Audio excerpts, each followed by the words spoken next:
Kaum muslimin, hamba-hamba Allah sekalian yang kami muliakan, Dajjal ini akan memasuki seluruh kota-kota besar di dunia, kecuali Mekah dan Madinah dia tidak berhasil memasuki.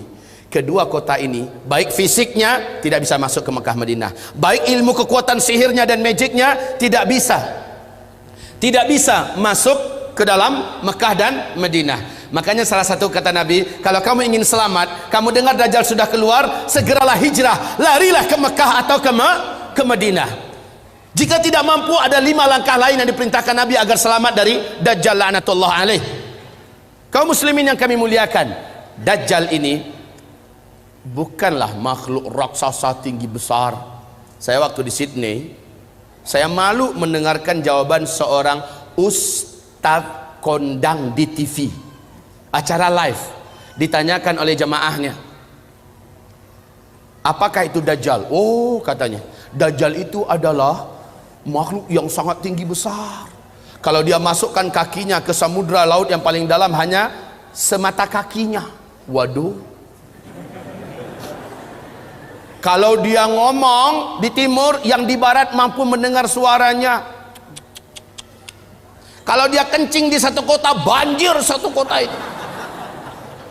Malu saya mendengar tuh jawaban, ya Allah. Waktu SD saya sudah dengarkan kayak gitu. Lah ini ustadz level nasional loh, ngomong di TV, jawabannya kayak gitu, ngawur ngaco abis.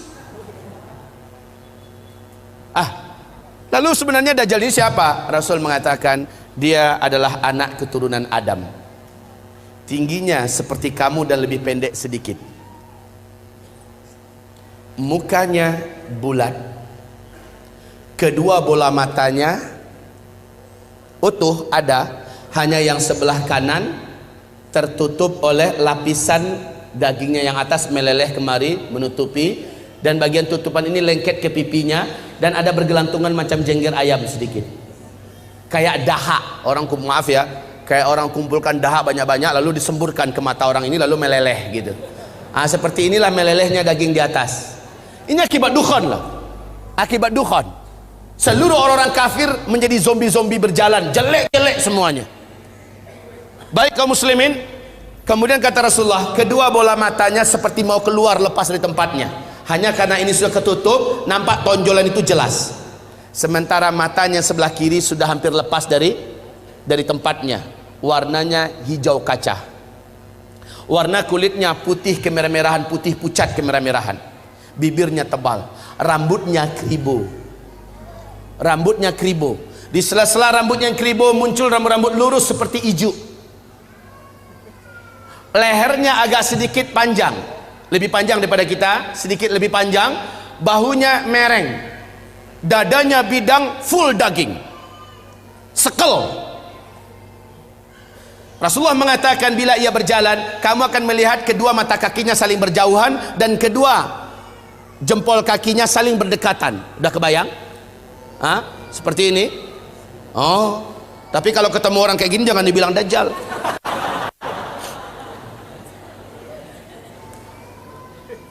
Orang biasa tapi jelek minta ampun, jelek abis. Kaum muslimin, kata Rasulullah berikutnya sallallahu alaihi wasallam, bagi orang yang beriman, yang menurut Allah imannya masih sahih, menurut Allah imannya masih benar, dia diizinkan oleh Allah mampu membaca huruf ka, fa, ra di antara kedua alis matanya. Ada tertulis ka, fa, ra, yaitu kafir. Walaupun aslinya dia nggak pandai membaca Arab, membaca Al-Quran, tapi imannya menurut Allah sahih, dia akan mampu melihat itu. Kalau sempat ke beberapa papasan, dia mampu melihat kafara.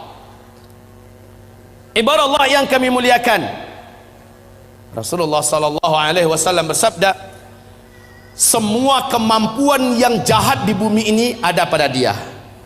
Seluruh jin dan syaitan berkhidmat dan melayaninya, menjadi pengikutnya. Coba bayangkan, dukun mana di bumi ini yang sanggup menaklukkan seluruh jin dan setan? Sementara Dajjal dengan sukarela dan senang hati seluruh jin dan setan berkhidmat kepadanya. Dalam rangka, ya awas ya, di fase keempat ini adalah fase di mana setan jin dan setan manusia bersatu memperbanyak calon penghuni neraka.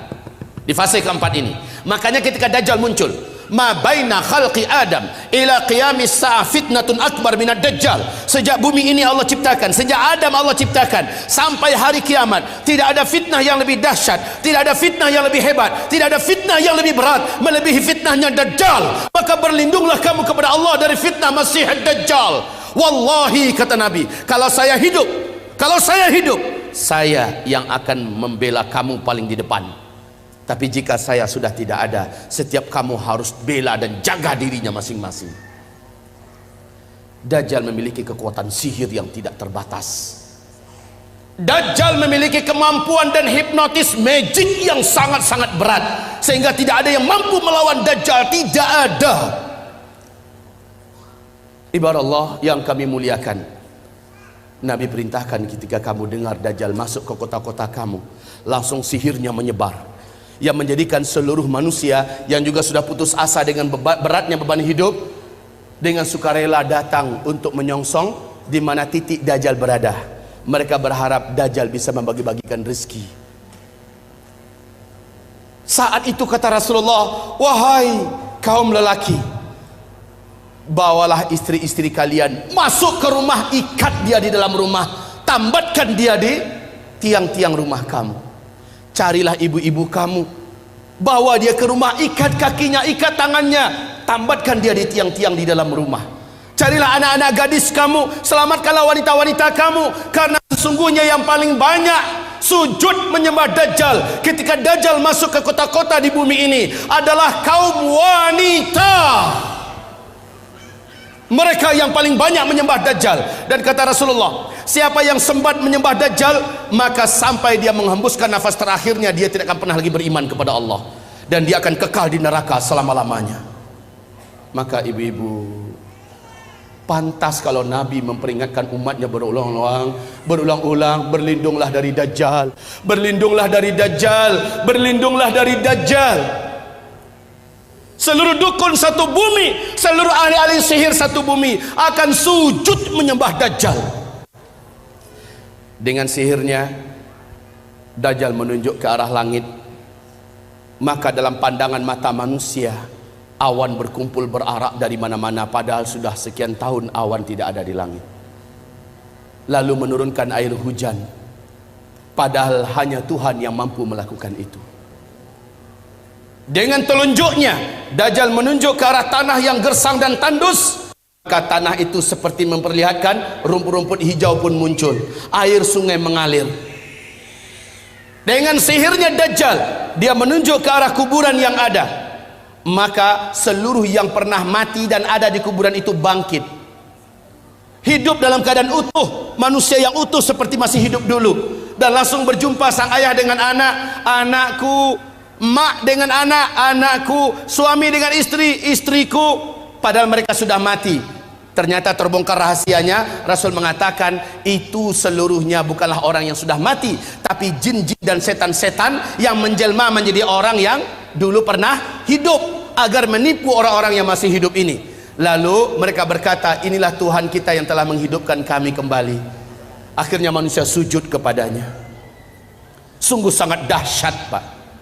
Orang-orang lemah iman, minim amal soleh, dia akan tertipu. Ingat sekali lagi, siapa yang beriman dengan Dajjal, dia tidak akan pernah beriman kepada Allah sampai dia mati. Dia akan menjadi ahli neraka kekal di dalamnya. Sekarang, apakah tanda-tanda Dajjal akan keluar? Ini penting. Sudahkah ada tanda-tanda itu sekarang? Menurut ibu, sudah ada apa belum? Apa? Sebentar, tolong dibaca hadis yang diriwayatkan, yang diceritakan oleh Fatimah binti Qais radhiyallahu anha. Hadis ini diriwayatkan oleh Imam Muslim dalam kitab sahihnya. Hadis ini diceritakan juga perjalanan Tamim Ad-Dari sebagai seorang kapten kapal dengan 20 anak kapalnya. Mereka diombang-ambingkan oleh ombak laut yang sangat tinggi. Hari gelap, angin sangat kencang, hujan lebat turun, petir menyambar-nyambar. Mereka tidak mampu mengendalikan kapalnya, terdamparlah mereka di salah satu pulau laut Yaman. Satu malaman mereka masih stay di atas kapal. Besok ketika matahari terbit, laut sudah tenang, mereka pun turun ke pulau itu. Kemudian mereka masuk ke dalam pulau, berjumpa dengan seekor binatang, yang binatang tersebut tinggi dan besar, berkaki 4, bulunya lebat hitam. Binatang tersebut dapat berbicara dengan bahasa Arab yang fasih, dan dia memperkenalkan dirinya bernama Al-Jassasah. Sehingga hadis ini oleh para ulama ahli hadis disebut dengan hadis Jassasah. Binatang ini, ibaratullah yang kami muliakan, memperkenalkan diri. Apa kata Tamim Ad-Dari? Kami ketakutan, kami sangka ini adalah setan wanita yang berwujud binatang ini. Kami takut mau dicelakakannya. Hampir kami lari. Kami dicegat oleh binatang itu. Jangan kalian takut, saya tidak akan mencelakakan kalian. Apakah kalian datang dari Arab? Kami menjawab, iya. Sudah lama saya menanti kedatangan ada yang datang dari Arab. Sesungguhnya seorang lelaki di kuil tua sana sudah sangat lama menanti-nanti kedatangan orang yang datang dari Arab. Dia ingin mendengarkan perkembangan berita terakhir dunia sekarang. Pergilah kalian ke kuil tua itu, jawablah pertanyaan-pertanyaannya. Maka dalam keadaan takut, kata Tamim Ad-Dari, kami lari terbirit-birit meninggalkan binatang ini menuju kuil tua tersebut. Sampai di kuil tua itu, kami terbelalak, mulut menganga melihat pemandangan yang belum pernah kami melihatnya. Seorang lelaki bertubuh gempal, kedua kakinya dirantai dengan rantai yang teramat sangat berat dan besar, rantai besi. Laki-laki ini tergeletak di lantai. Rantai itu bersambung mengikat kedua tangannya. Rantai yang berat besar dari besi. Rantai tersebut menyambung mengikat membelenggu lehernya. Lalu dia berkata, kalian tidak usah takut. Apakah kalian datang dari Arab? Kami menjawab, iya. Sudah lama saya menanti kedatangan kalian. Apakah di Arab sudah muncul seorang lelaki yang ummi, mengaku-ngaku menjadi nabi penutup, namanya Ahmad? Kami menjawab, sudah. Ahmad kan salah satu nama Nabi Muhammad SAW. Sudah dekat. Jika begitu, waktunya sudah dekat. Apakah kalian beriman kepadanya? Tamim Ad-Dari menjawab, sebagian kami ada yang beriman kepadanya, sebagian lagi tidak. Sebaiknya kalian beriman, maka selamatlah kalian. Dia bertanya lagi, dijawab. Dia bertanya, dijawab. Apapun pertanyaannya dijawab. Kemudian pertanyaan yang perlu menjadi catatan kita sebagai tanda dia ini akan keluar. Ternyata dialah Dajjal. Ternyata dia adalah Dajjal. Dia bertanya tentang dua hal. Tentang pohon kurma baisan. Tamim Ad-Dari berkata, apanya ingin kalian tanyakan? Pohon kurma baisan itu hari ini masih berbuah enggak? Tamim Ad-Dari menjawab, sekarang masih, buahnya lebat. Lihat saja, sebentar lagi buahnya akan habis. Dan tak lama setelah itu, saya pun lepas. Dia bertanya tentang Danau Tiberias. Dia bertanya tentang Danau Tiberias. Kemudian dijawab. Mana? Dia bertanya tentang Danau Tiberias. Di manakah Danau Tiberias itu? Tahu? Dia bertanya tentang Danau Tiberias. Lalu Tamim Ad-Dari berkata, apanya yang kau ingin tanyakan? Airnya, masih ada air nggak sekarang? Maka dijawab oleh Tamim, airnya banyak. Dan memang Danau Tiberias ini sejak terbentang bumi tidak pernah airnya susut. Airnya full, maksimal. Lalu apa kata laki-laki yang terikat itu? Dajjal ini, nanti kalau airnya sudah menyusut, tinggal sedikit, saatnya saya akan mengelilingi seluruh dunia, saya akan masuk seluruh kota-kota, saya akan kuasai manusia. Untuk Bapak Ibu ketahui seluruhnya, sejak tahun 2003 terjadi penyusutan. Lalu 2004 pemerintah Israel secara resmi membuat garis merah. Ternyata, perhatikan ini, perhatikan. Ini apa? Bagus, jawabannya jujur. Ini garis. Kalau dia bilang ini danau, terlalu. Ini adalah garis dari permukaan danau Tiberias, ya. Ini dasarnya. Kaum muslimin, sejak 2003 sampai 2013, sejak 2003 sampai 2013, danau ini telah mengalami penyusutan yang sangat signifikan. Padahal kedalaman danau ini hanya 45 meter saja. 45 meter saja. Ya. Dalam hanya hitungan 10 tahun sudah 16 meter menyusut airnya dari permukaan. 16 meter dari kedalaman 45 meter, maknanya sudah lebih 30%. Coba buka YouTube. Buka YouTube, ada di situ acara televisi resmi pemerintahan Israel menyebutkan kepanikan dan ketakutan mereka yang tidak bisa disembunyikan. Sebab apa? Ini danau, airnya sumber air satu-satunya bangsa Yahudi di Israel. Mereka nggak punya sungai, mereka nggak punya mata air yang lain, cuma ini. Di sini untuk air minum, air cocok tanam, air mandi, segala-galanya dari sini sumbernya. Dan sekarang air itu menyusut. Kaum muslimin yang kami muliakan, 16 meter sudah seperti ini posisinya.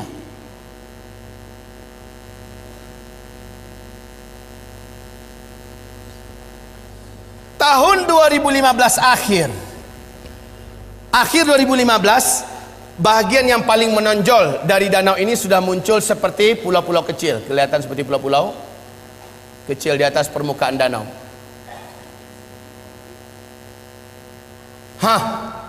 Kondisinya sekarang semakin menyusut. Awas, inilah yang menjadikan Syekh Abdullah bin Abdul Aziz bin Baz, mufti dan ulama besar Arab Saudi, sampai menangis ketika diberitakan kabar tentang perkembangan danau Tiberias. Lalu apa kata beliau? Hadza zamanu khurujid dajjal. Inilah dia zaman kita, zaman saya, zaman tuan-tuan dan puan-puan semua, zaman bapak ibu dan zaman anak-anak kita masih hidup. Makhluk terlaknat ini akan keluar, Dajjal. La haula wala quwata illa billahil aliyil azim. Penyusutan air ini sangat signifikan. Kecemasan dan ketakutan tidak dapat disembunyikan. Lihat gambarnya. Lihat ini. Dulu airnya masih tinggi. Gambar ini diambil dan kita cetak tahun 2013 ya. Tahun 2013 yang ini. Kondisi sekarang udah beda lagi. Baik kaum muslimin, yang belum kebagian tolong dibagi. Kalau enggak nanti minta ambil di luar. Ini kami benarkan untuk dicetak banyak. Silakan cetak banyak-banyak agar umat tahu. Ini dilihat dan hadisnya sangat jelas, fakta yang tidak dapat disembunyikan, nggak bisa ditutup-tutupi tentang keluar saat dekatnya keluarnya Dajjal. Bapak Ibu, nanti itu ada kotak yang berjalan dari Yamimah, jadikan sajalah sebagai infak Bapak buat memperbanyak ini kembali dan juga membantu operasional dakwahnya Yamimah. Baik kaum muslimin yang kami muliakan, kita lanjutkan. Lihat kondisi-kondisi yang ada di situ. Ini tahun 2013, 2015 sudah semakin menyusut. Sudah semakin susut airnya. Sekarang negara-negara besar dunia sudah membuat simbol-simbol penyambutan kedatangan Dajjal. Seluruh negara-negara besar di dunia termasuk Arab Saudi. Lihat Arab Saudi di Madinah, luar kota Madinah, sudah membangun istana kerajaan di satu bukit di luar kota Madinah. Ada yang tahu? Ada yang pergi umrah, pergi haji? Lihat di sana. Dan kata Rasulullah, Dajjal nanti akan naik ketika dia tidak berhasil masuk Mekah, nggak berhasil masuk Madinah, dia naik ke atas salah satu bukit yang disebut dengan Bukit Khabisha atau Bukit Ba'guk, Bukit Garam. Para ulama sekarang dan orang-orang kota Madinah menyebutnya dengan Bukit Dajjal. Ternyata ketika Dajjal naik ke atas, dia menunjuk ke arah Masjid Nabawi. Dia berkata itu adalah istana putihnya si Ahmad. Itu adalah istana putihnya si Ahmad.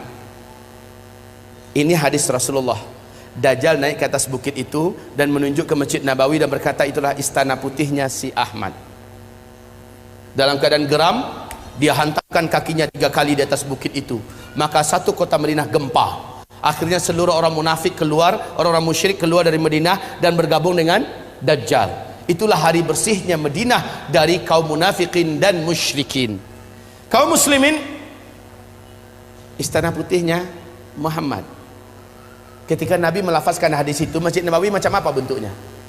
Lantainya aja masih dari pasir, tiang-tiangnya masih dari pohon kurma, belum dikasih dinding. Lotengnya saja, atapnya saja masih dari pelepah kurma. Tapi ketika Dajjal mengatakan itulah istana putihnya si Ahmad, maka lihat keadaan istana putih itu enggak dengan Masjid Nabawi sekarang. Seolah-olah gambaran yang diceritakan oleh Rasulullah tentang ucapan Dajjal terjadinya di masa kita. Ya Allah ya Rabb. Baik kaum muslimin, selanjutnya Rasul bersabda, lihat nanti di kitab kita, tentang hanya seorang bocah remaja lelaki yang Dajjal tak kuasai. Dajjal tak mampu menaklukkannya. Kalau dia ketemu sama orang, ini orang pasti takluk. Sihirnya pasti merubah orang ini. Kemampuan magicnya akan menjadikan orang ini tersilap. Lalu hipnotisnya bisa merubah orang ini. Cuma remaja lelaki ini nggak bisa. Rasul berkata, saat dia lihat remaja itu tetap berdiri tegar di atas kedua kakinya dan dadanya membusung, dia tidak mau sujud kepada Dajjal. Dajjal mendatanginya. Kenapa kamu tidak sujud kepada saya? Seluruh manusia menuhankan saya dan mereka mengakui saya adalah Tuhan. Sujud kamu. Tidak, kata remaja itu. Engkau adalah makhluk Allah. Kening ini hanya sujud untuk Allah sang Khaliq. Kami tidak akan pernah mau sujud kepada engkau. Maka Dajjal marah, kata Rasulullah. Dia jambak rambut remaja ini, kemudian tangan kanannya memegang gergaji, dibelah duanya kepala ini. Dalam keadaan hidup-hidup dibelah duanya. Seremaja sakarat, terbelahlah kepalanya, meninggal dunia dalam keadaan bertauhid. Terbelah sampai ke lehernya dan ke dadanya, dia pun terjatuh, darah bersimbah di lantai. Dia menjadi mayat. Dajjal mengelilingi 1 kali putaran sambil membaca mantra-mantra khusus. Setelah itu Dajjal menunjuk ke arah mayat remaja laki-laki ini. Qum, bangkitlah kamu, hiduplah kamu. Kalau selama ini Dajjal hanya dengan permainan sihirnya, tapi kali ini memang betul-betul Allah izinkan Dajjal bisa menghidupkannya kembali.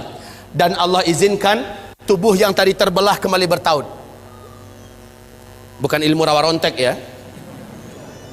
Kembali bertaut, bersatu, dan kepalanya juga. Kemudian remaja ini bangkit.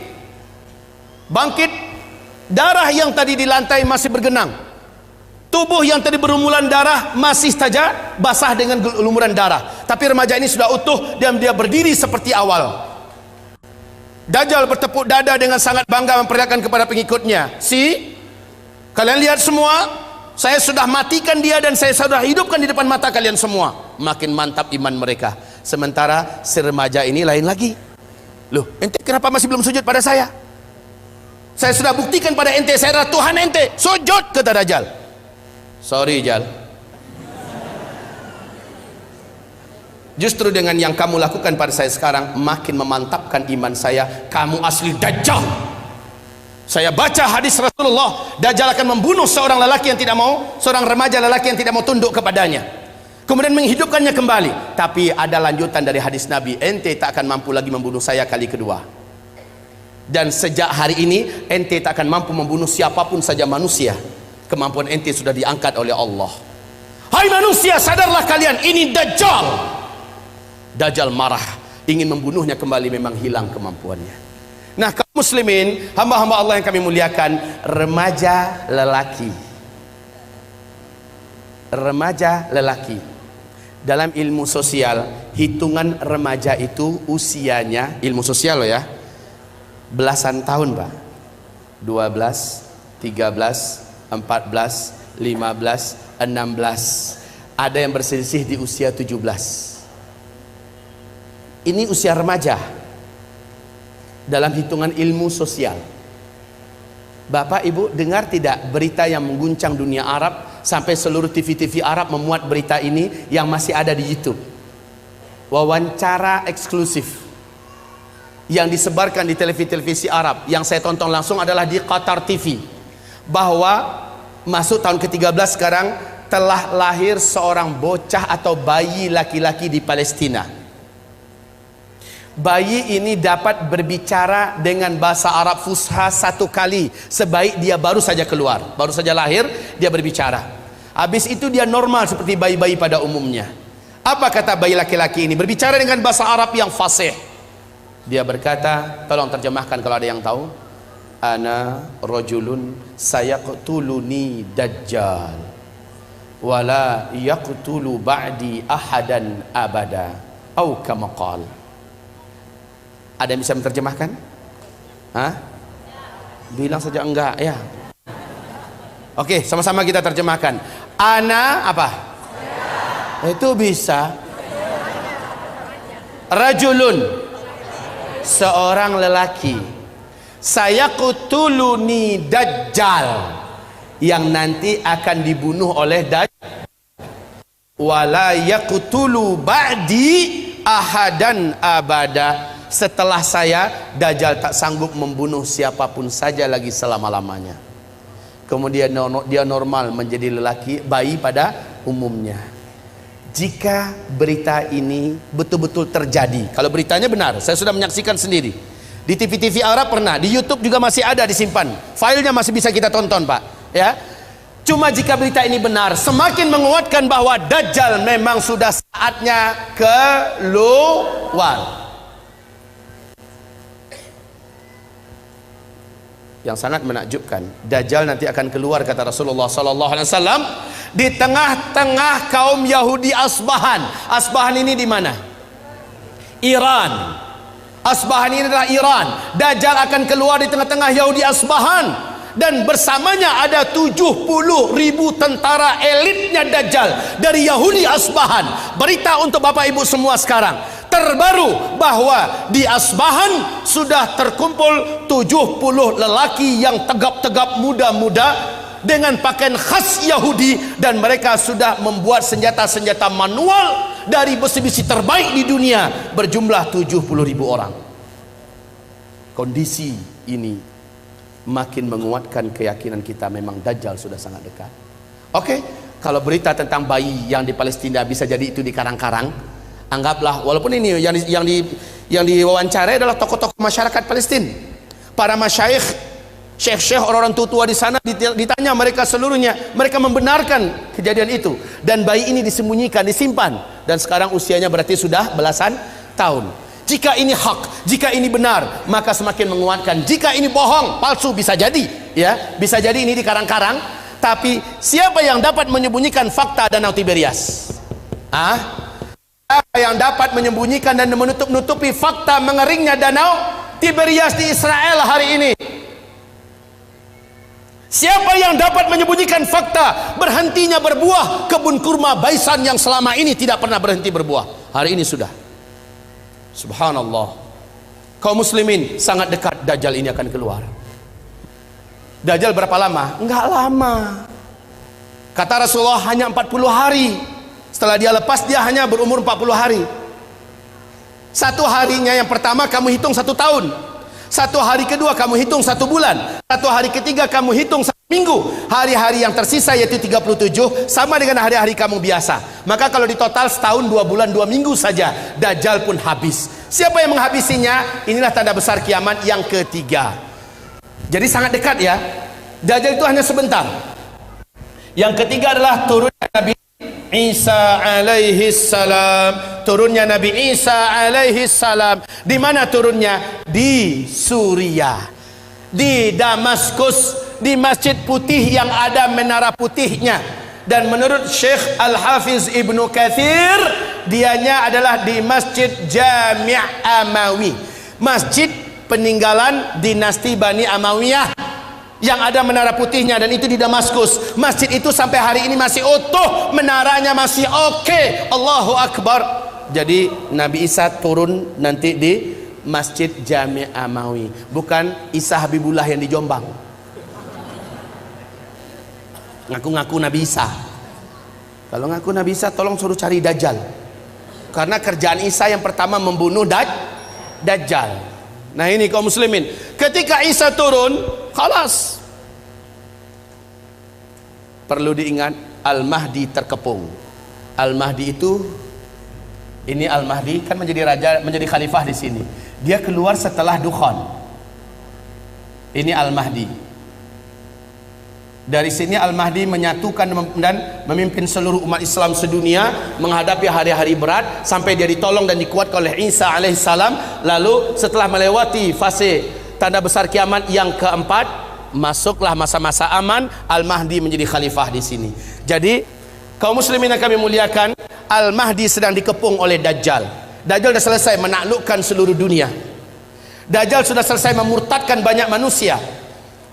Dajjal ibadallah yang kami mengepung Al-Mahdi. Al-Mahdi sudah berhari-hari dengan orang-orang beriman terkepung. Dajjal dengan bala tentaranya di luar dah siap untuk mencincang Al-Mahdi dan orang-orang beriman yang ada bersama Al-Mahdi. Isa turun di waktu subuh. Saat itu kumandang azan dan udah qamat. Al-Mahdi maju ke depan. Tiba-tiba seluruh mata tertatap ke arah langit. Satu titik cahaya yang indah turun. Dua malaikat dengan bersayap sedang turun di tengah-tengahnya Nabi Isa, dan Nabi Isa meletakkan kedua telapak tangannya di atas bahu masing-masing. Turun dengan indahnya. Rambut Isa sebahu panjangnya, seperti orang baru mandi basah. Menetes-netes kelihatan, wajahnya sangat rupawan dan sangat membuat orang jatuh cinta. Isa sangat indah. Turun. Ketika Isa turun, dua malaikat kembali naik. Al-Mahdi langsung mundur mempersilahkan Nabi Isa untuk menjadi imam sholat subuh. Isa menolak, tidak, iqamat tadi untuk engkau, sekarang adalah masanya engkau memimpin, saya hanya pendamping engkau. Majulah, imamlah. Al-Mahdi pun menjadi imam. Selepas sholat subuh, mereka berzikir. Saat matahari terbit, gerbang masjid dihancurkan oleh Dajjal. Dajjal dengan penuh sombong dan angkuh dengan bala tentaranya yang elit sudah siap untuk menghabisi orang beriman yang ada di dalam. Tapi sayang, yang paling ditakutkan oleh Dajjal sudah turun. Nabi Isa berdiri, langsung berhadap-hadapan dua tokoh legendaris akhir zaman ini. Isa melihat Dajjal, Dajjal melihat kepada Isa, melulung Dajjal di tempat. Melulung kesakitan seperti orang sakaratul maut. Sebab apa? Ada kekuatan yang diberikan oleh Allah kepada Isa yang menyebabkan Dajjal tidak mampu bertahan. Dajjal meleleh, kata Rasulullah, seperti melelehnya garam yang dimasukkan ke dalam air yang panas. Wallahi, kata Rasulullah, kalau Dajjal bertahan di tempat berdirinya, pasti dia sudah akan menjadi cairan di lantai. Tapi Dajjal langsung lari dengan kekuatan yang dimilikinya, langsung menghilang. Tapi qadarullah, Isa Allah berikan kemampuan di atas Dajjal. Di mana saja Dajjal lari, kemana saja, Isa udah nunggu di situ. Hah? Mau kemana boy? Lari kemana saja udah ditunggu oleh Nabi Isa. Terakhir di pintu Lut, Dajjal dibunuh oleh Isa. Pintu Lut ini di Palestina, ya, di Palestina. Saat Dajjal muncul di pintu Lut di Palestina, saat itulah Isa menghunjamkan tombak yang ada di tangannya. Jeritan kematian Dajjal terdengar di santero bumi. Setelah itu darah Dajjal dinampakkan kepada Al-Mahdi dan orang beriman serta orang Yahudi melihat Isa mengangkat tombak itu tinggi-tinggi. Dajjal sudah mampus. Orang beriman bertakbir, Allahu Akbar, Allahu Akbar. Orang Yahudi yang ada lepaskan senjata-senjata mereka. Seluruhnya udah senjata manual, ya. Ingat saat kejadian Dukhan sampai ke sini sudah manusia udah nggak ada teknologi. Orang udah kembali kepada zaman manual. Baik kaum muslimin yang kami muliakan, akhirnya Yahudi lari kemana-mana, sembunyi menyelamatkan nyawa di mana-mana. Alam ketika itu sudah Allah izinkan berbicara. Lobang tempat Yahudi bersembunyi berbicara, hai muslim, sini ada Yahudi sembunyi di dalam lobang saya nih, sini tangkap dia, uktulhu, bunuh dia. Kalau kata orang Curug Bengkulu, konoh. Kalau kata orang Minang, dabiahnya, habisin. Sembunyi di balik tembok, tembok bicara, beritahu di mana orang Yahudi. Sembunyi di balik pohon, pohon bicara, ya muslim ta'al hadza yahudiyun warai ta'ala faqtulhu, bunuh dia. Illal gharqad, kecuali pohon gharqad, fa innaha syajarul yahud, sesungguhnya gharqad adalah pohonnya Yahudi. Hanya pohon gharqad yang diam. Ternyata lebih 12 tahun yang lalu, hampir masuk tahun ke-13 sekarang, Rabi Yahudi telah mewajibkan Perdana Menteri yang menjabat Perdana Menteri di Israel wajib menanam pohon korkot. 2 juta batang pohon star dimulai ditanam di Israel. Hari ini pohon-pohon korkot sudah setinggi 16 meter, 14 meter. Masya Allah, udah siap untuk melindungi orang ya Yahudi. Lah masalahnya hadisnya kan udah bocor duluan. Orang beriman kan udah tahu kemana Yahudi sembunyi terakhir, ya kan? Mereka tinggal bawa senjata ke kebun pohon korkot. Lihat, ada kutu satu sembunyi. Ceklekek, mati. Kemana-mana sembunyi Yahudi, habis Yahudi, habis. Isa langsung mengumumkan salib adalah batil. Maka orang-orang Nasrani berbondong-bondong masuk Islam. Terjadilah tanda besar kiamat yang keempat. Langsung lepasnya bangsa paling kejam, paling buas, paling brutal, paling jahat, tak terkalahkan, dan jumlah mereka menyelimuti seluruh permukaan bumi. Ya'juj dan Ma'juj. Jumlah mereka kata Rasulullah dalam 1000 manusia. Apa? Aduh, mau lepas jantung saya. 10 menit lagi. Sambung part yang kedua atau waktunya kapan? Ini waktunya 30 menit lagi. Ini memang benar Bapak Ibu, ini baru setengah sesi baru setengah, ya. Nggak terasa udah hampir 2 jam kan? Tapi kalau ada punya helikopter boleh antar kita ke depan. Baik Bapak Ibu yang kami muliakan, kita lanjutkan. Kita nikmati yang 10 menit ini. Gimana Pak? Tinggal waktunya 10 menit, mungkin sambil bertanya jawab langsung saja atau proses? Nggak usah. Ya. Bu, jangan marah ke saya Bu. Di Bandung ini pesawat satu-satunya hanya jam 12 lewat 55 ke Padang. Ya. Masih lama. Iya. Pas jam 12 saja lah saya pulang ya. Ya. Habis itu kata Ustaz Rijal, pakai helikopter antarin saya pulang. Baik. Kita teruskan. Baik hamba-hamba Allah, ini menandakan akan ada pertemuan kedua. Ini menandakan akan ada pertemuan kedua, insyaallah. Mari kita lanjutkan. Sebentar, kita nikmati yang 10 menit nih. Ayo fokus, kembali fokus. Baik. Kaum muslimin yang kami muliakan, Ya'juj dan Ma'juj ini jumlahnya kata Rasulullah, seluruh daratan gurun Sahara dan tanah yang seluas-luasnya di Jazirah Arab, di negeri Syam, Khurasan, ya, seluruhnya akan tertutupi oleh banyaknya jumlah Ya'juj dan Ma'juj. Ya'juj Ma'juj ini adalah anak cucu Adam juga, manusia, tetapi yang ditaklukkan oleh Iskandar atau disebut dengan Dzulqarnain, Iskandar yang agung. Kaum muslimin, setiap 1000 manusia jumlah mereka 999 orang. Satunya adalah kamu. Saking banyaknya sehingga Allah mengatakan, hai Isa, hari ini tidak ada yang mampu mengalahkan Ya'juj dan Ma'juj. Bawalah hamba-hambaku bersamamu. Bawalah mereka lari ke atas gunung Tursina. Saat orang-orang beriman bersama Nabi Isa Al-Mahdi sampai di atas gunung Tursina, apa yang terjadi berikutnya? La haula wala quwata illa billah.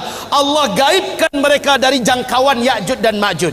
Sebagaimana selama ini Ya'juj dan Ma'juj digaibkan oleh Allah sehingga tidak mampu menembus kehidupan sebelum waktunya. Kaum muslimin yang kami muliakan, singkatnya Allah yang hancurkan Ya'juj dan Ma'juj. Sehabis itu baru manusia masuk masa-masa aman. Cuma masa ini tidak lama kata Rasulullah. Masa ini hanya berlangsung dari 7 tahun. Ini adalah masa Al-Mahdi memimpin. 8 atau tahun ke-9-nya Al-Qahtani. Berarti maksimal hanya 9 tahun saja masa-masa aman ini. Khilafah tegak itu nggak lama, nggak pakai ribuan tahun lagi, nggak pakai ratusan tahun, tapi hanya paling lama 9 tahun. Di sini jumlah laki-laki 1 berbanding 50 wanita. Kemana perginya kaum laki-laki? Di sini banyak Allah cabut nyawa lelaki di muka bumi ini. Saat fase kelima yang nggak lama lagi ini, insya Allah jumlah laki 1 berbanding 50. Jangan macam-macam pikirannya Pak. Poligami. Udah nggak kepikiran, percayalah. Yang pertama bapak udah banyak nggak ada, ya. Yang kedua, saat itu kalaupun masih hidup, insya Allah fikir full memikirkan amal soleh dan ibadah yang kuat sekuat-kuatnya kepada Allah Subhanahu wa ta'ala.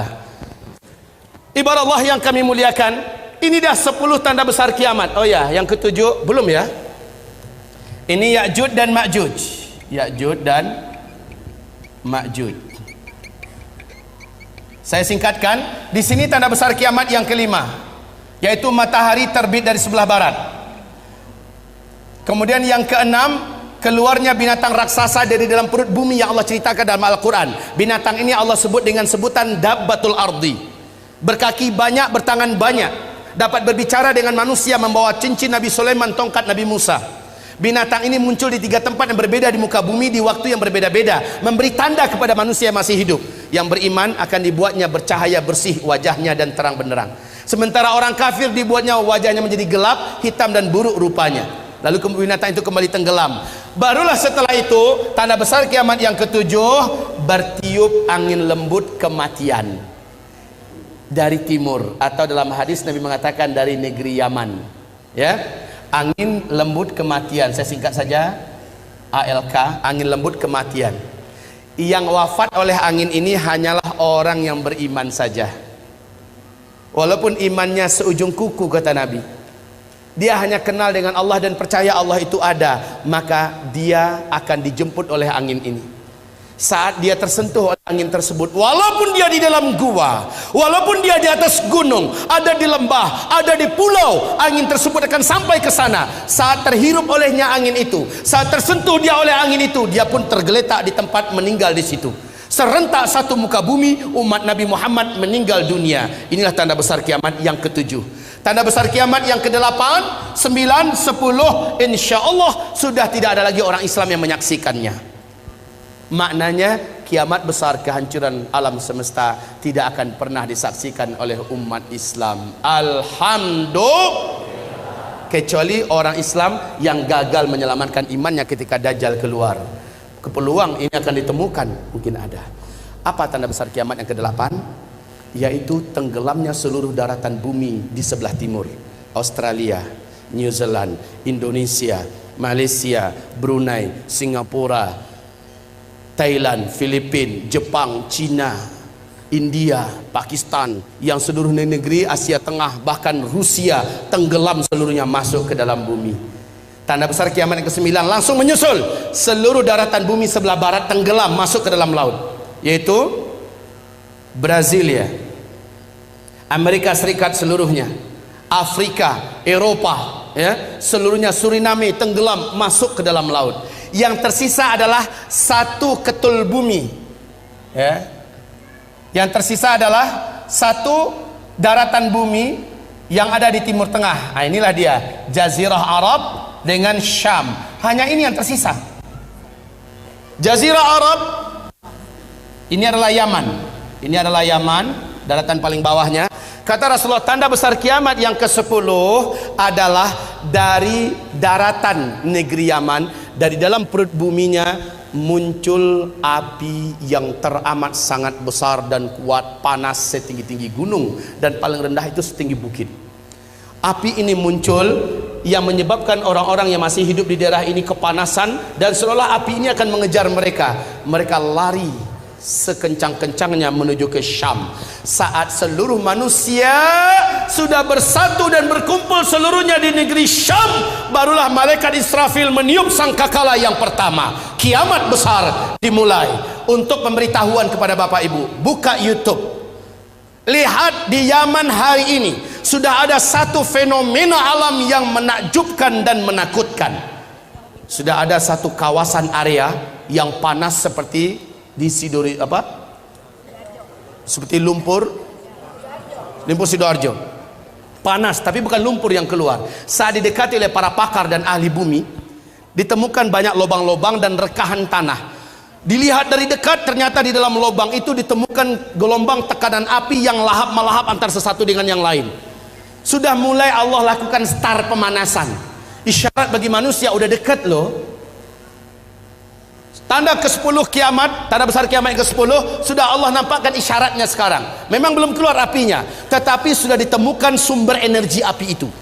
yang sampai hari ini belum dapat diputuskan berapa kekuatan daripada energi api yang ada dalam perut bumi di negeri Yaman yang hari ini sudah mulai ditemukan. Kaum muslimin sudah sangat dekat. Apabila ini saya sampaikan, karena waktunya sudah habis, apabila ini saya sampaikan, masih ada setengah lagi ya, masih ada setengah lagi. Dan ini yang terpenting, ini sengaja saya kosongkan, padahal disinilah uraian yang paling strategis. Inilah yang paling inti. Saya berharap jika umur kita tidak panjang, ini ada kaset di luar, bisa dilihat. Kemudian jika tidak ada, di YouTube tulis saja nama saya Zulkifli Muhammad Ali. Tapi ya, sengatan dan energi yang mengalir ketika mendengar langsung macam ini beda dengan nonton YouTube. Setidaknya saya bersyukur pada Allah, sudah banyak yang Allah turunkan hidayah ke hatinya selepas mendengarkan ini. Sudah banyak yang mengalami perubahan, baik remaja, lelaki, wanita, tua, muda, banyak yang telah diberi oleh Allah hidayah.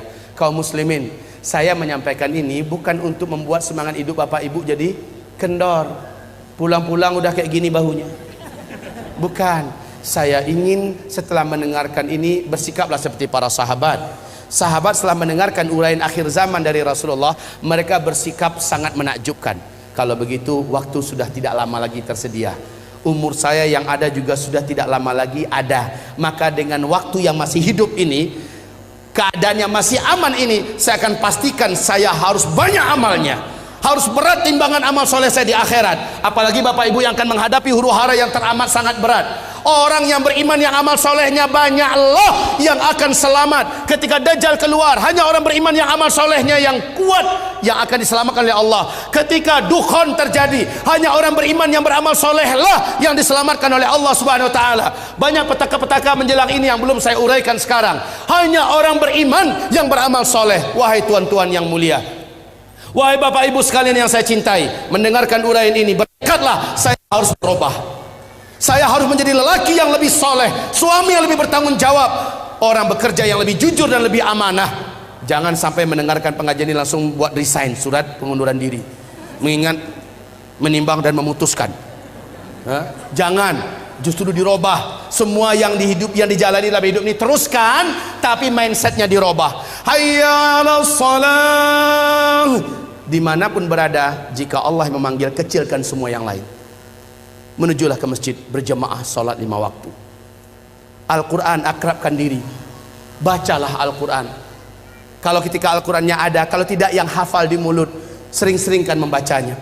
Hafalkan dari sekarang surat Al-Kahfi 10 ayat pertama atau 10 ayat terakhir, karena ayat ini menjadikan kita tidak mampu ditembus oleh Dajjal, baik sihirnya, kekuatannya, dan bahkan kita tidak akan nampak oleh Dajjal kalau kita membaca surah Al-Kahfi. Sebab Allah melindungi pemuda-pemuda Kahfi dari incaran dan kejaran penguasa zalim.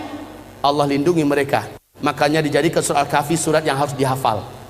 Baik, dan seterusnya dan seterusnya. Insya Allah kita bertemu kembali. Semoga sahabat Yamimah bekerja sama dengan pengurusi DKM Masjid Istiqomah ini agar pertemuan kedua nanti bisa dilanjutkan. Bertekad hadir ya Bu ya. Bertekad hadir Pak. Apapun kegiatannya pastikan saya harus datang kembali, karena sesi kedua adalah ini yang paling menentukan. Inilah uraian sejati. Kalau tadi adalah pengantar, tetapi itu pun sudah bisa menggigit Bapak Ibu. Baik, demikian saja. Mohon maaf, saya minta maaf tidak bisa berumah tamah dengan Bapak Ibu saat sekarang ini. Ke depan jangan lagi jadwalnya di mana saya akan pulang hari itu ya. Baik, insya Allah saya siap. Umpamanya ke depan itu besok 2 hari 3 hari baru saya pulang, jadi bisa berlama-lama kita. Demikianlah dari saya. Nastaghfiruka ya Allah wa natubu ilaik. Buku ini senantiasa saya bawa kemanapun saya ceramah. Zikir akhir zaman, di dalamnya memuat dalil-dalil tentang kejadian-kejadian ini, baik dari ayat, dari hadis-hadis Nabi, dan yang paling penting dari kitab Zikir Akhir Zaman. Di dalam kitab ini memuat semua perlindungan-perlindungan yang diperintahkan Nabi.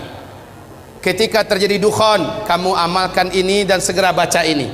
Ketika keluar Dajjal, kan tadi ada 6 cara selamat dari Dajjal, ada di kitab kita Zikir Akhir Zaman. Sementara ensiklopedi akhir zaman khusus kitab ilmiah terlengkap, tetapi di dalamnya tidak ada tentang amalan-amalan perlindungan akhir zaman. Beda dengan di kitab zikir akhir zaman. Sebagai rekomendasi saya buat umat, karena banyak ustaz, bagaimana cara mendapatkan kitab ini, bagaimana cara mendapatkan, banyak pertanyaan begitu. Nah mumpung ada, tolong didapatkan dan dibaca. Pertemuan berikutnya jadi enak insyaallah ta'ala.